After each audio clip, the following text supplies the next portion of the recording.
J'espère que vous allez bien, j'espère que vous vous portez bien. La situation économique en Algérie, elle est extrêmement préoccupante. Les indicateurs, contrairement à ce que disent la majorité des dirigeants actuellement au pouvoir en Algérie, ne sont pas du tout au vert, au contraire, ils sont au rouge. Nous allons vous donner quelques chiffres qui témoignent et qui reflètent les dangers de la mauvaise gestion actuelle de notre pays. Vous savez, en économie, on ne peut pas mentir. On peut berner, on peut manipuler, on peut faire croire à des illusions. Mais on ne peut pas mentir, parce que le mensonge est rapidement démonté par des chiffres, parce que les mensonges politiques sont confrontés à la réalité des chiffres économiques. Je vais vous donner un indicateur.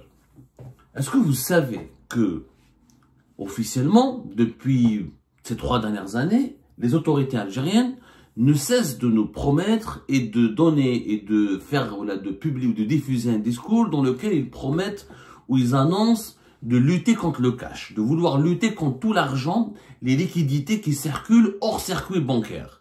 C'est-à-dire l'argent, les liquides qui ne sont pas dans les banques et qui est utilisé dans le marché informel, dans des secteurs qui échappent totalement au contrôle du fisc, au contrôle de l'État, et ce sont des recettes, c'est de l'argent que l'État ne contrôle pas et qui ne passe pas par les caisses de l'État. Ces annonces et ces promesses sont totalement fausses. Pourquoi? Parce que la circulation, l'argent qui circule hors des banques algériennes a doublé entre 2018 et 2024. Je dis bien a doublé. Je vais vous donner des chiffres impressionnants. Alors en 2018, l'argent qui circulait entre les banques, ou l'argent qui circulait hors contrôle des banques en Algérie, je dis bien hors contrôle des banques, il était de 4 926 milliards de dinars. On va essayer de parler en euros, les Algériens et les Algériens qui nous occupent puissent vraiment comprendre les enjeux, saisir les enjeux. Sinon, si on parle en dinars, il faudra une calculatrice scientifique.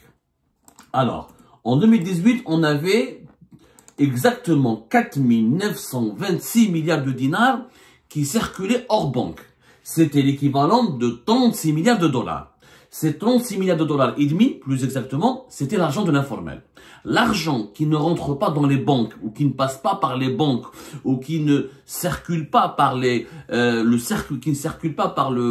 ne passe pas par le circuit bancaire, c'est l'argent de l'informel. C'est de l'argent que les parents d'informel, les marchés de l'Eled, Sneqat, les marchés de gros, les Hamis, les Dubaï, les Ulma, ce sont les commerces de l'informel qui n'ont pas de registre de commerce, qui ne payent pas d'impôts, qui ne versent pas de recettes fiscales à l'État, et qui exercent de façon totalement informelle, et cet argent reste hors circuit bancaire.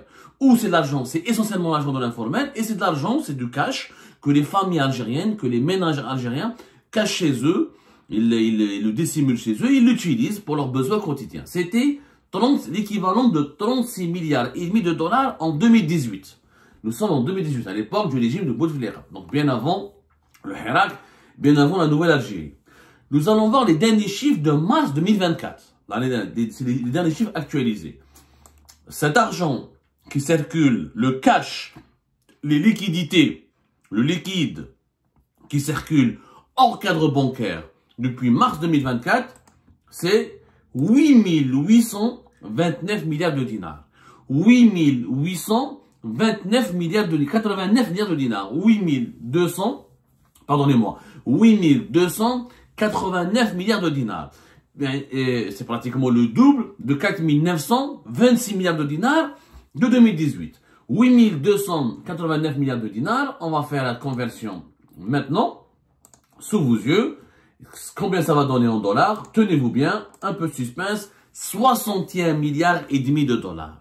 61 milliards et demi de dollars d'argent qui circule hors circuit bancaire. Alors qu'auparavant, c'était 36 milliards et demi.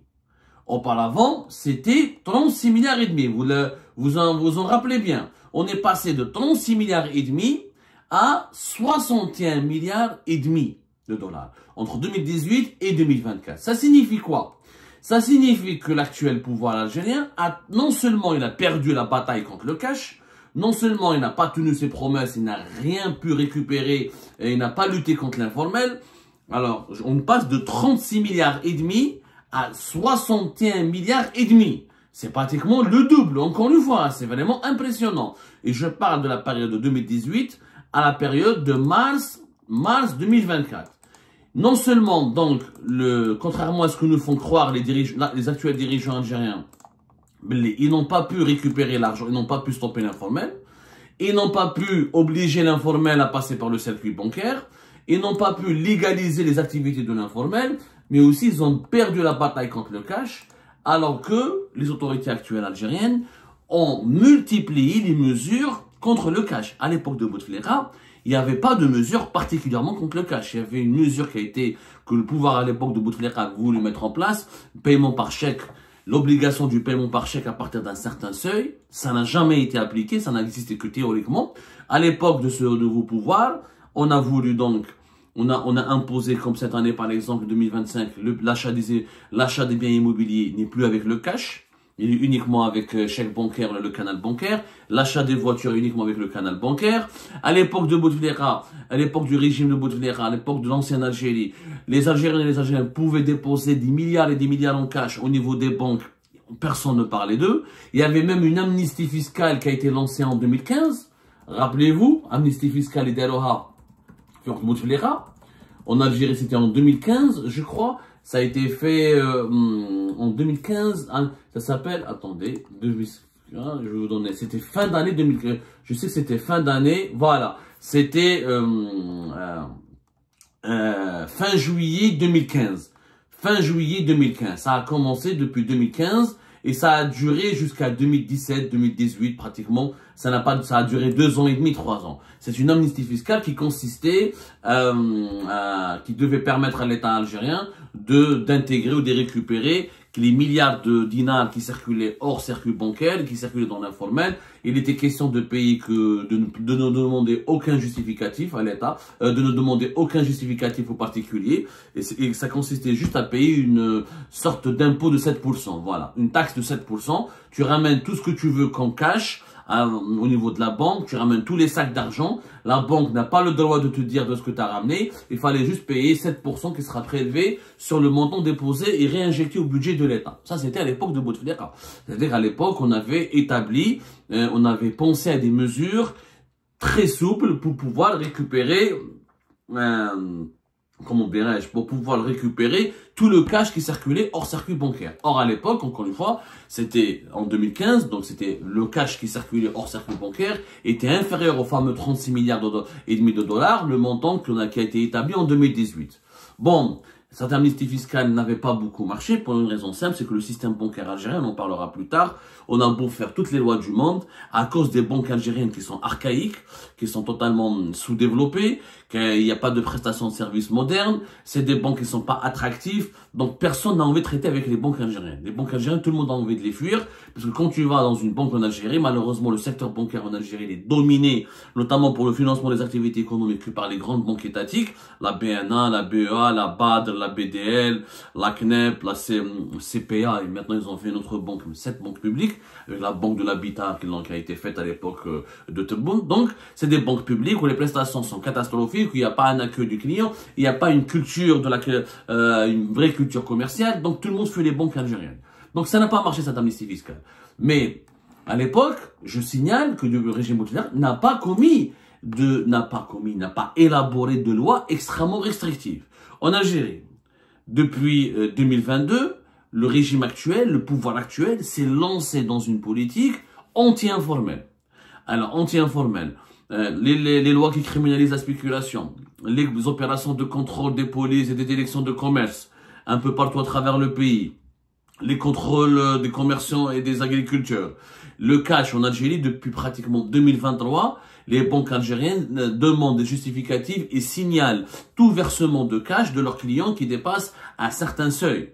Maintenant, depuis 2024, si tu déposes 300 au-delà depuis 2024, cette surveillance du dépôt de cash a été encore et des retraits en espèces de l'argent depuis les banques algériennes a été encore accru puisqu'au-delà de 300 millions de centimes, les banques signalent au fisc et signalent au service de sécurité.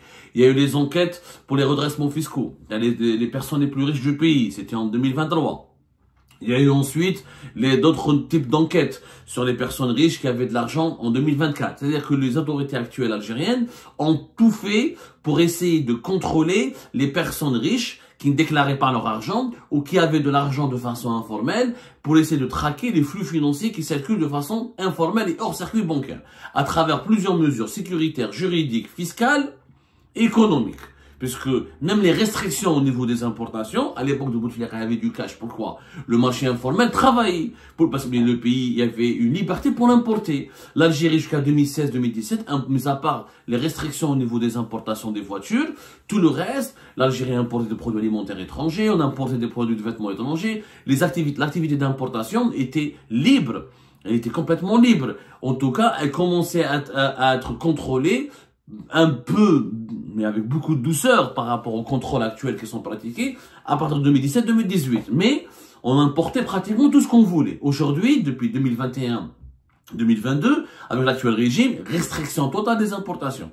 On n'importe pratiquement plus rien, tout passe par des certificats, tout passe par des licences, des autorisations, les contrôles au niveau des ports, les douanes qui contrôlent les voyageurs, même les colis qui viennent de l'étranger sont soigneusement contrôlés. Il y a une guerre terrible contre les importations. Et on sait qu'à l'époque, les importations ont nourri le marché informel.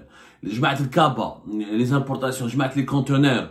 Malheureusement, voilà, c'est un fait, malheureusement du point de vue fiscal, c'est-à-dire c'est des recettes fiscales qui rentrent pas dans les caisses de l'État, mais les importateurs ne vendaient pas ou là, ne revendaient pas tout ce qu'ils achetaient à l'étranger de façon au niveau des commerces formels. Beaucoup de commerces informels, là, dans les marchés informels, récupéraient les vêtements, les produits électroménagers, les produits alimentaires même qui venaient de l'étranger, qui étaient revendus dans les marchés informels. Donc, à l'époque, ça expliquait. À l'époque de Bouteflika, on savait pourquoi d'où venait le marché informel. C'était les importations et les importateurs. C'était les banques algériennes qui n'étaient pas attractives, etc. Et c'était une certaine croissance économique du pays, le secteur privé travaillait, etc. Et comme les moyens de paiement, la consommation était forte à l'époque de Bouteflika, la consommation était beaucoup plus forte par rapport aux années 90, les Algériens dépensaient de plus en plus, ils se sont enrichis à partir de 2008-2009, on avait une véritable classe moyenne, et les gens dépensaient beaucoup de leur argent à travers le cash, puisque les moyens de paiement modernes, paiement électronique, paiement mobile, paiement par carte bancaire, paiement par chèque, etc., n'étaient pas très développés en Algérie. Donc on savait pourquoi il y avait de l'informel. Et aujourd'hui, comment se fait-il qu'avec toutes les enquêtes sur le marché informel, toute la loi la loi contre la spéculation c'était fin 2021, la loi qui criminalise la spéculation, les contrôles stricts et rigoureux menés par les services de sécurité, la surveillance des dépôts en cash et des retraits de l'espèce depuis les banques, le verrouillage des importations, comme je l'ai dit. Et malgré cela, nous avons, ce qui est quand même surprenant, l'argent qui circule hors circuit bancaire a dépassé les 61 milliards et demi de dollars, presque 62 milliards de dollars, alors que ce n'était que de 36 milliards et demi de dollars en 2018. En réalité, qui alimente l'informel? Je vais vous surprendre. Et ça n'a pas été suffisamment analysé dans notre pays. C'est le budget, c'est les dépenses de l'État. Regardez, je vais vous donner un autre chiffre. C'est important que vous compreniez ces réalités. C'est qu'aujourd'hui, l'État algérien est en train d'échouer économiquement. C'est un échec total. Quand tu as plus de, quand l'argent qui circule hors circuit bancaire, qui passe pas par les banques, passe de 36 milliards et demi de dollars à 61 milliards et demi de dollars, c'est énorme, 61 milliards et demi de dollars. C'est un budget de plusieurs gouvernements en Afrique. 61 milliards, c'est-à-dire 8289 milliards de dinars, il y a de quoi financer des écoles, des hôpitaux, payer des salariés. C'est vraiment de l'argent, c'est une somme colossale. Mais pourquoi le régime actuel, le pouvoir actuel a échoué dans sa lutte contre le cash et contre l'argent informel? Pour une raison simple, c'est que c'est les dépenses de l'État qui sont en train d'alimenter l'informel. Contrairement à l'époque de Bouteflika, où sont les importations, la consommation interne et le dynamisme économique et l'enrichissement, la consommation interne, le dynamisme économique local, à l'époque de cet actuel régime, le régime Tebboune, c'est les dépenses de l'État. Là, c'est comme un exemple. La masse monétaire en Algérie. Combien il y a d'argent? Quelle est la masse monétaire de toute l'Algérie? Il y a combien d'argent en Algérie? On a 25 000 38 milliards de dinars. 25 000, 38 milliards de dinars, ça c'est toute la masse monétaire, tout ce que le pays a comme argent. 25 000, 38 milliards de dinars, c'est l'équivalent de 185 milliards de dollars. 185 milliards de dollars. Quand on observe les chiffres, la masse monétaire en 2018, elle était que de 16 636 milliards de dinars. Je dis bien, la masse monétaire en Algérie en 2018, avant le Hirak, avant la nouvelle Algérie, donc avant le régime actuel, elle était de 16 636. Combien ça fait en dollars? Ça fait 123 milliards de dollars. On a la masse monétaire, elle est passée de 123 milliards de dollars à plus de 185 milliards de dollars en 2024. Entre 2018 et 2024, la différence, elle est énorme, énorme. D'où vient tout cet argent? Quand la masse monétaire augmente de façon si conséquente, pratiquement de presque la moitié, de presque 50%, au moins 30 à 40%, puisqu'on est passé, encore une fois, je vous redonne les chiffres. C'est très important de comprendre les chiffres, parce qu'on n'est pas dans les sentiments, on est vraiment dans les chiffres. Quand on passe de 123 milliards et demi de dollars de masse monétaire à plus de 185, presque 186 milliards de dollars, c'est une augmentation au minimum de presque 40%, 40% et quelques. C'est que normalement, le pays il a un dynamisme économique, il y a une croissance importante, il y a une production des services. Ce n'est pas le cas. En réalité, ce qui a augmenté, en parallèle, la masse monétaire elle a augmenté. En parallèle, l'argent qui circule hors des banques a augmenté, parce qu'on est passé de 36 et quelques et demi à plus de 61, presque 62 milliards de dollars, ce qui est quand même encore une fois impressionnant. C'est vraiment impressionnant et c'est même inédit. Donc, d'où vient tout cet argent qui circule dans le pays? Et alors, il y a beaucoup d'argent qui circule en Algérie et pourtant, les Algériens ont l'impression qu'ils s'appauvrissent, l'inflation est élevée, le chômage est élevé. Comment ça se fait? En réalité, c'est le budget de l'État. L'État en Algérie dépense beaucoup d'argent. La masse monétaire en Algérie elle a commencé à augmenter de façon conséquente depuis 2022 jusqu'à 2024. Qu'est-ce qui s'est passé? En 2022-2023, l'État a commencé à dépenser beaucoup d'argent. En 2023, il a dépassé le budget de l'État, le budget de fonctionnement de l'État a dépassé les 102-103 milliards de dollars. En 2024, il a dépassé les 113 milliards de dollars. Et en 2025, il a dépassé les 126 milliards de dollars. L'État algérien dépense beaucoup d'argent.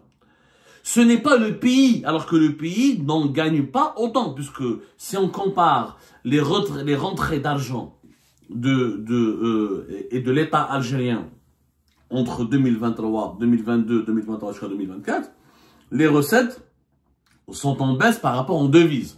Je ne parle pas des recettes en dinars. Parce que, en Algérie, comme on est dépendant au niveau de nos importations, si tu as le PIB algérien n'a aucun sens. Un PIB en dinars n'a pas de chance, n'a pas de sens. Parce que, il aurait eu du sens, notre richesse nationale en dinars, elle aurait eu du sens, si on était autosuffisant. Ou si on produisait au moins 60 à 70% de ce que nous consommions. De ce que nous consommons au quotidien plutôt. Ce qui n'est pas le cas au niveau des médicaments, au niveau de l'agriculture, au niveau de la nourriture, au niveau des vêtements, au niveau des arbres, au niveau des machines.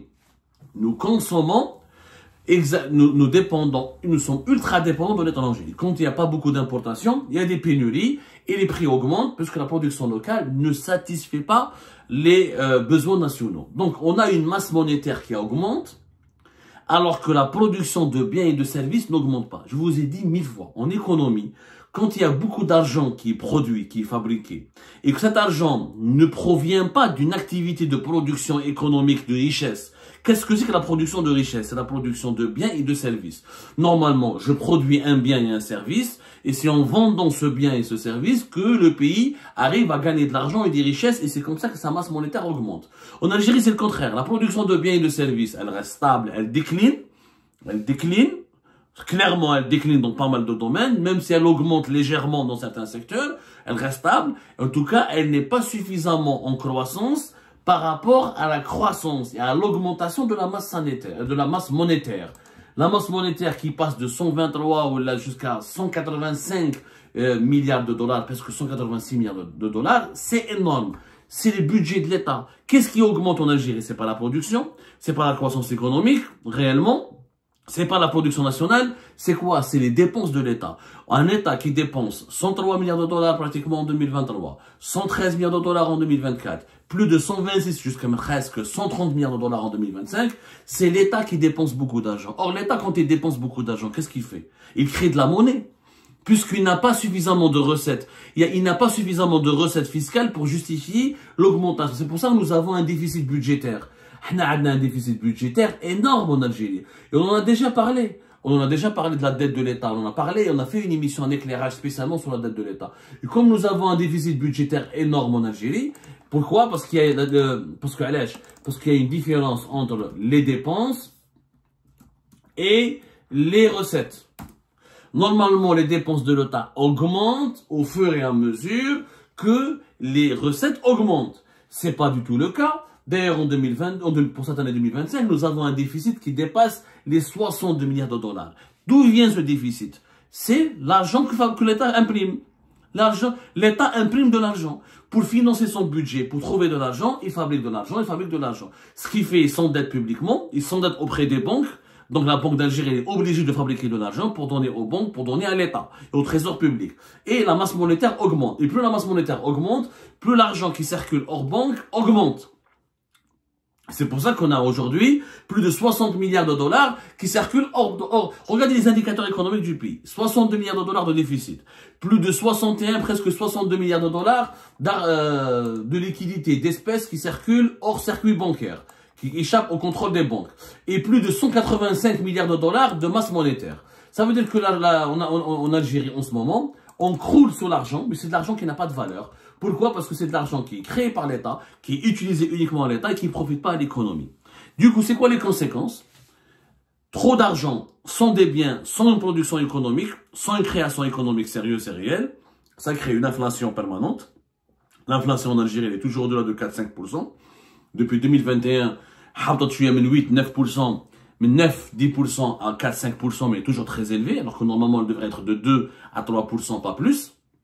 Le chômage augmente, parce qu'il n'y a pas d'entreprise qui travaille que recrute, il n'y a que l'État qui prend l'argent et qui dépense cet argent. L'État, il augmente les salaires des fonctionnaires, et les fonctionnaires dépensent et retirent leur salaire, ils le dépensent en cash. Du coup, le cash, il sort des banques, il rentre plus jamais au niveau des banques, parce que les banques algériennes, elles sont pas attractives, elles n'investissent pas assez, elles n'ont pas de produits financiers intéressants, donc elles n'arrivent pas à capter l'argent de l'informel. Donc nous sommes dans un cercle infernal. Là, l'État crée de l'argent, délapide de l'argent, dépense trop d'argent, sans aucun développement économique pour le pays. Il n'y a pas de développement économique. Par quoi? Le développement économique, c'est quoi? C'est quand on crée de l'argent à travers l'économie. C'est-à-dire à travers la production de biens et de services. En Algérie, on crée de l'argent sans aucune production économique. C'est juste l'État qui imprime. On a tellement imprimé et produit de l'argent sans production économique qu'aujourd'hui, nous avons 61 milliards de dollars qui circulent hors banque et nous avons une masse monétaire de 185 milliards de dollars mais qui ne sert pas l'économie nationale. Elle ne sert pas l'économie nationale parce que le chômage augmente, l'inflation augmente et la production nationale demeure toujours faible et elle n'arrive pas à satisfaire les besoins du pays. C'est ça la situation. C'est une situation dramatique. Si cette situation perdure, à savoir, si l'État continue à imprimer, à produire de l'argent sans aucune valeur, il va se passer quoi? La valeur du dinar va chuter. C'est pour ça que le dinar, le marché informel, ne vaut rien par rapport à l'euro et au dollar. C'est pour ça que l'euro et le dollar, toujours il augmente. L'inflation va toujours être élevée. La vie sera toujours chère. Le chômage continuera d'exploser puisque cet argent échappe au contrôle des banques, donc il n'est pas investi dans les entreprises et que la masse monétaire, cet argent ne profite pas à l'économie, profite à l'État. Donc les entreprises n'en profitent pas. Elles n'ont pas suffisamment de financement pour développer leurs activités, etc. Donc quand elles ne développent pas leurs activités, elles ne créent pas des emplois. Donc le chômage explose. Et quand le chômage explose et l'inflation augmente, elle demeure élevée, c'est quoi? C'est la pauvreté, c'est la précarité, c'est la misère sociale. Voilà la situation actuelle dans laquelle nous sommes et que nous n'avons jamais connue auparavant. Pourquoi? Parce que nous avons un État, encore une fois, qui dépense trop d'argent et qui crée lui-même de l'argent sans valeur. Tant que nous ne remédions pas à ces pratiques, nous ne pourrons jamais nous développer économiquement.